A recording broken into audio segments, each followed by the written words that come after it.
네, 안녕하세요.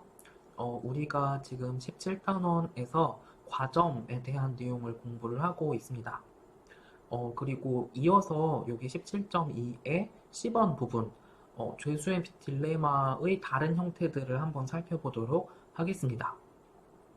여기 10번 부분에서는 두 가지를 이제 죄수의 딜레마의 다른 이그젬플로 이야기를 해주고 있습니다. 첫 번째는 이 군비 경쟁이라는 것인데, 2차 세계대전 후 미국과 지금은 없어진 소비에트 유니언, 소련에 대한 이야기가 되겠습니다. 그래서 2차 세계대전, 그러니까 전쟁이 끝나고 나서 미국과 소련이 군비를 감축을 하기로 계속 어떤 협상을 했습니다.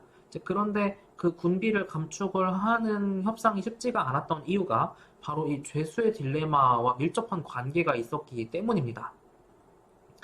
자, 여기 피겨 3번을 통해 살펴볼 수가 있겠는데요. 내가 만약에 미국이라고 하자. 그리고 상대방이 이 소련이라고 하자. 그러면 소련은 이제 군비를 그냥 계속 늘리는 요 arm, 무장을 하는 선택을 할 수도 있겠고, 그렇지 않고 서로 협정한 대로 그거를 따라서, 이제 뭐 계속 군비를 늘리지 않는 계속 어떤 뭐 군사적인 그런 거를 더 이상 더 투자를 하지 않는 선택을 할 수도 있겠습니다.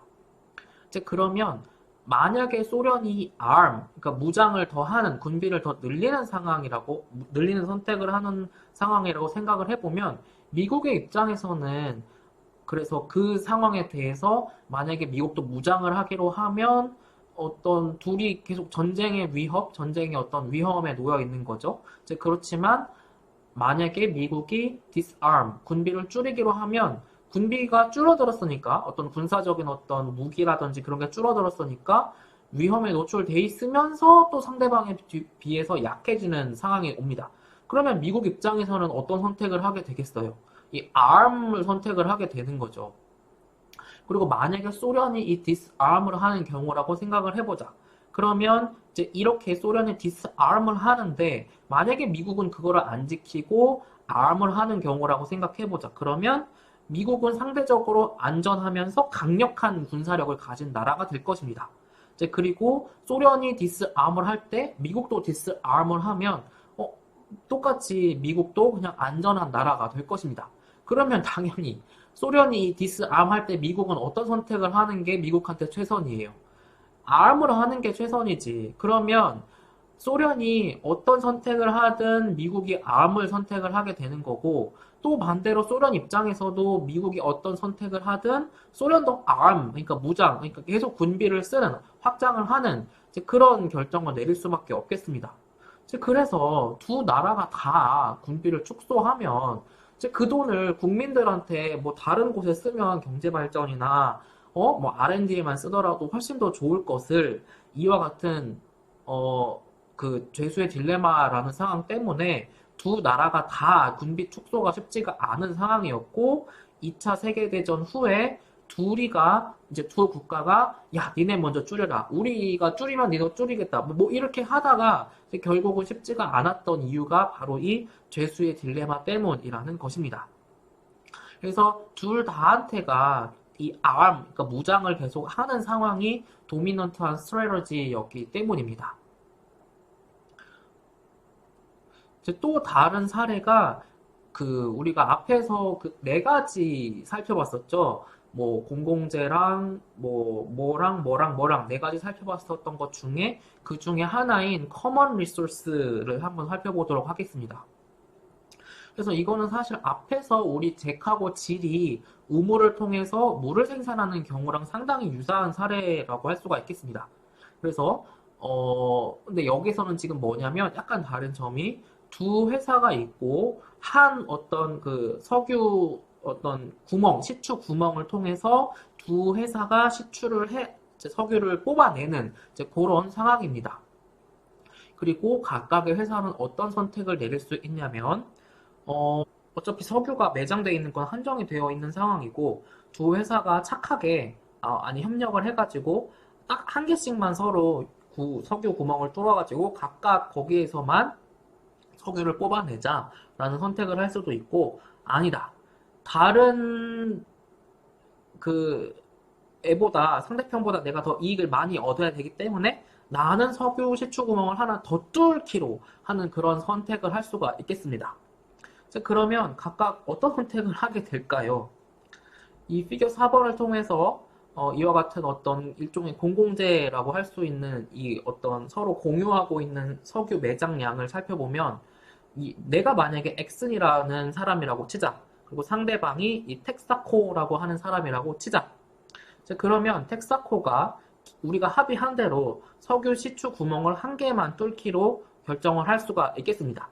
즉 그런 상황에서 내가 시추 구멍을 두 개를 뚫으면 내 이익은 6달러, 6밀리언. 그런데 한 개를 유지를 하면 나는 5밀리언. 그러면 나는 당연히 한 개 더 뚫겠죠, 내가. 그리고 텍사코가 이제 석유 시추 구멍을 하나 더 뚫기로 선택을 할 수 있습니다. 그런 상황에서 이 엑손이 만약에 그대로 한 개를 유지하기로 하면 3밀리언, 그런데 나도 하나를 더 뚫으면 4밀리언이 됩니다. 그러면 당연히 이 3밀리언하고 4밀리언 중에 더 좋은 게 4밀리언이잖아요. 그러면 결국은 뭐야? 엑손은 텍사코가 두 개를 뚫든 한 개를 뚫든 나는 어쨌든 하나 더 뚫는 거. 그리고 또 반대편에서 텍사코도 마찬가지겠지. 그러면 결국은 둘이가 어떤 선택을 하게 되겠어? 얘도 두 개 뚫고 얘도 두 개 뚫고 해서 얘도 4밀리언, 얘도 4밀리언만큼을 얻게 될 것이라는 겁니다. 그럼에도 불구하고 아니 둘이가 협의를 잘 해서 그거를 잘 이행을 했으면 한 개씩만 서로 사이좋게 뚫어서 했으면 얘도 5밀리언만큼 얻고 얘도 5밀리언만큼 얻어서 둘이가 합쳐서 10밀리언을 얻을 수 있었는데 그렇지가 않고 둘이가 각각이 다 이기적인 판단을 하다 보니 얘도 4밀리언, 얘도 4밀리언 합해서 8밀리언밖에 이익을 못 얻게 되는 상황이 발생을 하게 된다라는 것이 되겠습니다. 그러면 한번 우리가 이 앞단원들을 항상 그렇게 정리를 했던 것처럼 그러면 이와 같은 죄수의 딜레마가 어떤 우리 사회 전체의 웰페어에 미치는 영향이 뭔가를 한번 살펴보도록 하겠습니다. 그런데 우리 교과서에서 이렇게 딱 결론을 이렇게 내려주고 있습니다. 그러니까 Non-Cooperative Equilibrium이니까 이 어떤 만약에 듀오폴리라고 하면 서로가 협력을 못해서 깨져버리는 상황인 거예요. 그래서 그렇게 각각 이기심으로 행동을 하는 경우가 사회에 나쁜 경우가 될 수도 있고 혹은 사회에 좋을 수도 있다. 그러니까 어떻게 될지는 사실은 확실하게는 모르겠다라는 경우가 이 교과서에서 이야기해주고 있는 경우입니다. 혹은 그때그때 다르다라는 것이 어떤 결론이 될 수도 있겠습니다. 그래서 이게 나쁠 수도 있는 경우가 바로 앞에서 살펴봤던 것처럼 군비를 계속 경쟁을 하는 경우, 그리고 석유를 구멍을 굳이 하나 더 안 뚫어도 되는 거를 굳이 이제 더 이익을 얻으려고 뚫는 경우, 이런 것들을 생각을 해보면 이렇게 서로 어떤 도미넌트한 스트래러지를 선택을 하는 경우가 사회에 나쁠 수도 있다라는 것입니다. 이제 그래서 사회한테도 나쁘고 이제 이 플레이어들한테도 직접적으로 나쁜 영향을 미치고, 이제 그런데 한편으로는 이게 좋은 영향을 미칠 수도 있는 게 우리가 앞에서 오페크를 생각을 해보시면 돼요. 이제 자기들이 합의하는 거를 실패를 해서 조금 생산량이 독점일 때보다 늘어나게 되는 거죠. 그러면 사회 전체적으로 봤을 때는 그래도 완전 경쟁인 것만큼 최적으로 생산이 되지는 않을 수 있으나 그래도 독점인 것보다는 많이 생산이 되고 독점인 것보다는 가격이 싸니까 이 얘네들이 협의를 못 해가지고 담합을 못 하는 게 사회적으로 좋을 수 있다라는 것입니다. 그래서 이렇게 약간 애매하게 그냥 그때그때 다르다라고 이렇게 정리를 할 수가 있겠습니다. 그리고 이 17.2 부분의 마지막 이 소단원 2 부분에서는 그럼에도 불구하고 이 플레이어들이 담합, 그러니까 뭐 협력이라고 해야 되나? 담합을 할 수 있는 경우가 있을 수 있습니다. 그 중에 한 경우가 이렇게 어떤 그 상황이 계속 주기적으로 반복되는 경우입니다. 그러니까 앞에서 우리가 잭과 질이 물을 생산하는 경우를 명확하게 전제는 하지 않았지만 이제 그 딱 한 번으로 끝나는 경우라고 우리가 은연중에 가정을 했습니다. 그래서 다시 안 볼 사이라고 생각을 했던 거죠. 그런데 만약에 계속 매 주마다 그런 판단을 해야 된다면 이라고 하면 상황이 바뀐다라는 것입니다. 그래서 그러한 게임이 뭐 이게 주 단위가 될 수도 있고 월이 될 수도 있고 분기가 될 수도 있고 내가 쟤를 계속 봐야 되는 상황이라고 하자. 그러면 그때는 서로가 합의를 하고 그 합의를 그냥 따르는 것이 따를 수 있다라는 것이죠. 그래서 앞에서 물을 얼마나 생산할지를 일주일마다 간격으로 뭔가 서로 협상을 결정을 한다 하자.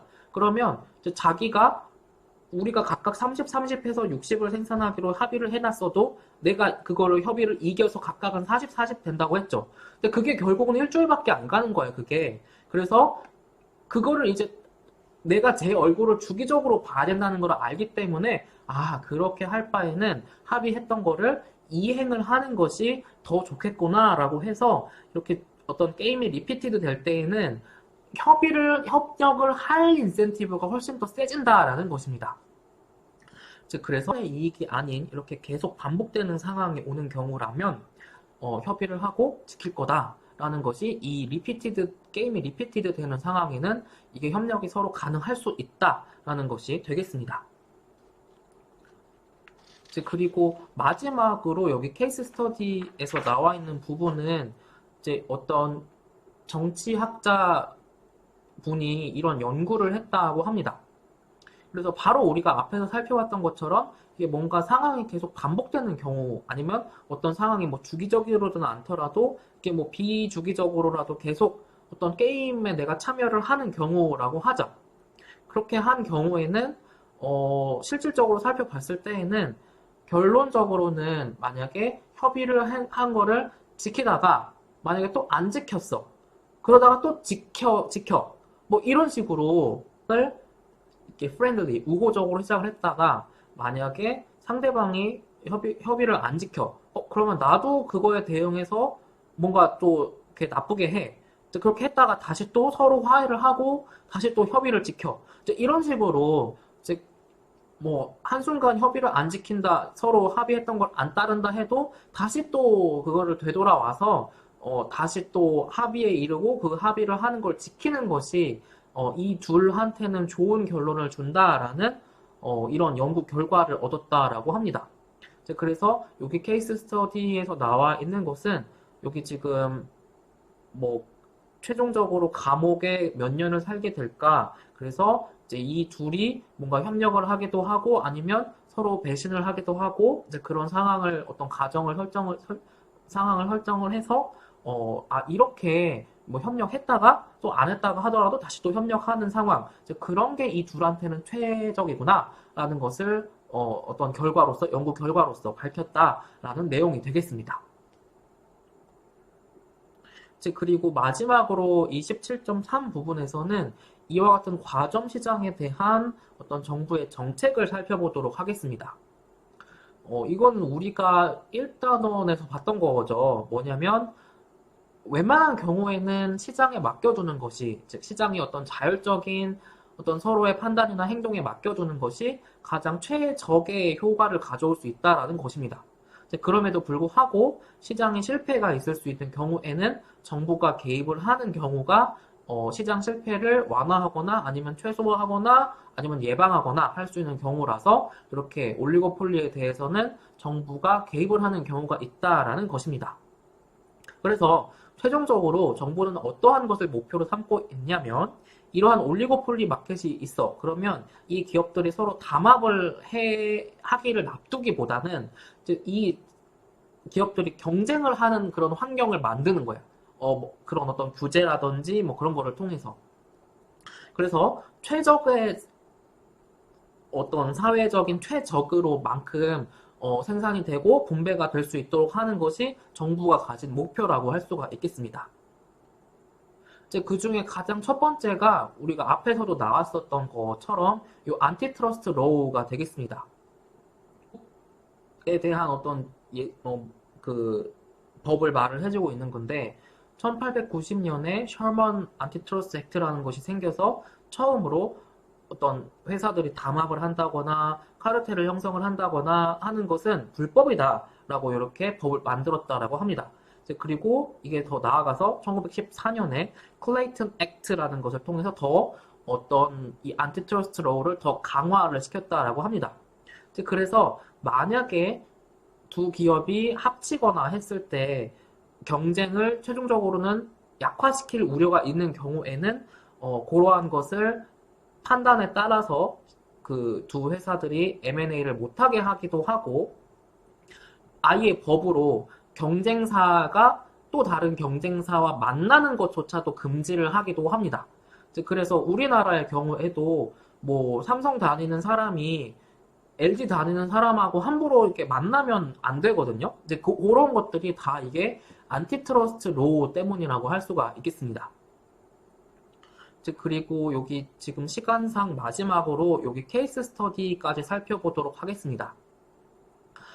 여기 이번 케이스 스터디에서 나오고 있는 부분은 이제 미국의 예전에 여기 지금 두 항공사가 있었다고 합니다. 그래서 아메리칸 항공의 사장인 이제 요 사람과 로버트라는 사람과 브레니프 에어웨이라는 곳의 사장인 하워드라는 사장이 있었다라고 합니다. 그런데 이 두 사람이 전화를 했다라고 합니다. 근데 이게 경쟁사인 거죠. 경쟁사죠. 그쵸? 전화를 했는데 이제 크랜델이 처음에 나 뭐 못 살겠다. 나 지금 너무 힘들어 죽겠다. 가격도 못 올리고.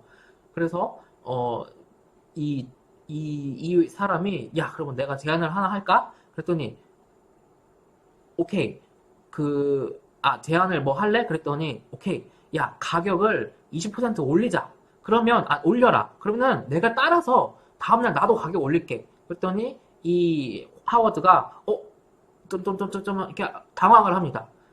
야, 이 크랜델 이 로버트가 야 그러면 너도 돈 벌 수 있고 나도 돈 벌 수 있잖아. 근데 이 하워드는 알고 있었던 거죠. 야 그러면은 우리 그거 담합하는 거잖아. 그거는 불법이야. 우리는 가격에 대해서는 이렇게 만나가지고 아니면 전화로 얘기를 할 수가 없어. 법으로 아예. 그래서 그랬더니 로버트가 뭐야 이놈의 새끼 뭐 해가지고 이렇게 전화가 끊어졌다라고 합니다. 그래서 근데 이 미국의 사례잖아요. 그래서 이 셔먼하고 우리가 아까 뭐 클레이튼 액트가 있다라고 했죠. 그래서 이렇게 경쟁하고 있는 회사들의 이사진 어떤 고위 경영자들이 이제 서로 가격을 담합을 하거나 이제 그렇게 하는 게 불법입니다.